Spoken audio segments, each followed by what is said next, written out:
to the Most High and His Son, Yahweh, Ba'ashim Yahushai, Ba'ashim Avakar Kwadash, and double honor to the apostles of the great millstone, and salutations to the Yakim out there that continue to further this ministry throughout the four corners of the earth. It's the brother Ma'ad Kakam, coming at you with another article and as well as a little lesson.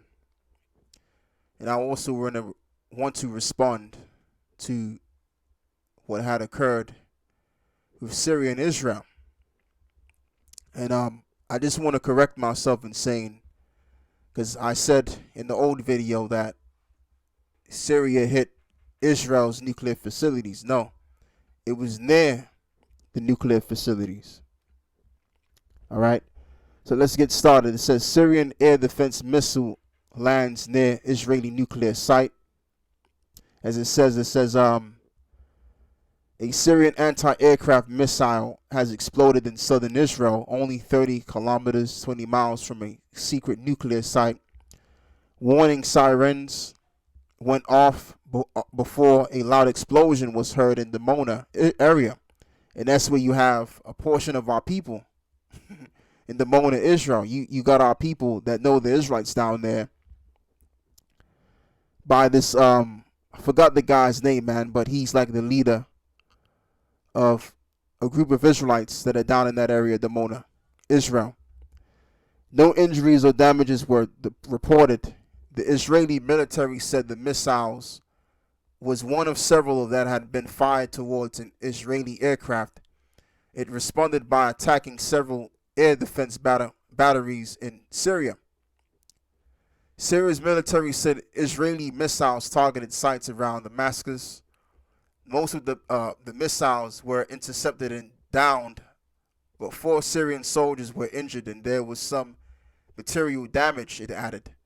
Israel frequently carries out strikes on Iran-linked targets in Syria, saying it will not tolerate what it considers Iranian military entrenchment in the country. So the reason why that this happened, because Israel hit Syria, so it's more of a tit for tat thing that's going on between these two countries. And speaking of that, it's been aired out that Israel hit Syria again after Syria hit them. All right.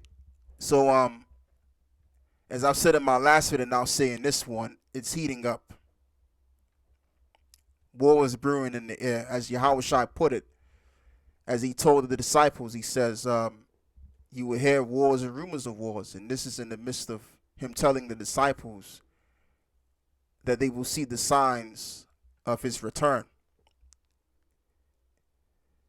And as it is beautifully, we're in those times. So let's get these scriptures now. This is Joel 3. And we will read verse 9. It says, proclaim ye this among the Gentiles. In this case, the other nations. Prepare war. Wake up the mighty men, and let all of the men of war draw near, and let them come up. Beat your plowshares into swords, and your pruning hooks into spears, and let the weak say, I am strong. So you had countries such as Russia and China and others, which were very weak economically, poor countries, agricultural countries, which have been transformed into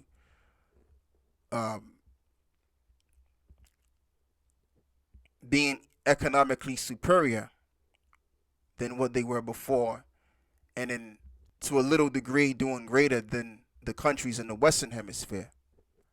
All right, and now have access to a better nuclear power, or weapons of war, should I say. Let me put it that way. All right, so let's continue to read some more. It says, assemble yourselves and come all ye heathen, and gather yourselves together round about. Thither cause thy mighty ones to come down, O Lord. And let the heathen be wakened and come up to the valley of Jehoshaphat. And the valley of Jehoshaphat is in the Middle East, around about the Euphrates River, which is between Iraq and Turkey. And as it says in the book of Revelation, the 16th chapter, it also says that the Euphrates River would dry up Let's read it. Revelation 16 verse 12. The sixth angel poured out his vial upon the great rivers Euphrates, and the waters thereof was dried up, that the way of the kings of the east might be prepared.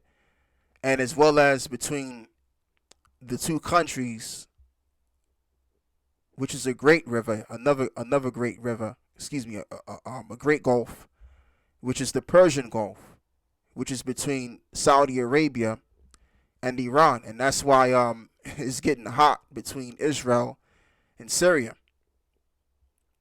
And there's a tit for tat thing that's going on between these two. But then eventually Iran is going to do something, and other countries are going to do something, and then therefore the big boys will join in the club. Russia, China, and America. All right, so this is what's forth to come. And we've told you about this. We wasn't playing no games. And now it's actually here. The prophecies are actually speaking and leaving the book itself and manifesting itself. Okay, as what was said in the book of Ezekiel. Right, I was right. This is Ezekiel 2 verse 5. It says, and they, whether they will hear or whether they will forbear, for they are a rebellious house, and yet shall know that there have been a prophet among them. And as well as that, which is what was said of Ezekiel at the time, but it also applies right now, because this word that we're teaching, which is the gospel of the kingdom, is what I've called my channel, the gospel of the kingdom for Israelites. Our people do not want to take heed and change their ways. So when the prophecies come out and show themselves, as it is already doing so, eventually they're going to have to consider themselves and realize that we were the prophets telling them what to look out for and why they should repent. And that even includes even men that were among us at one time that left and went back into the world. They're going to consider that they were among the prophets as well. All right. So we're in some serious times, but as well as we're in some beautiful times, because in these great, dreadful times, which is the day of the Lord, which all of this is going to encompass, the day of the Lord, Jacob's trouble, the mark of the beast being instituted, and then the nuclear war. In the midst of all of that, we're going to be what? Saved and delivered. That's why I also say that it's going to be beautiful times as well as dreadful times. All right, so that's all I have to say. I want to give all of the praises to the Most High and the Son. This is going to be short, just for the sake of time, so I can get some rest. And saying all praises to the Most High and the Son, Yahweh Bashmi Al-Shah Bashma Rakah Kudash. And with that, I say Shalom. And if I think I've missing a couple of things, I may just probably do an extra on this. So yeah, Shalom.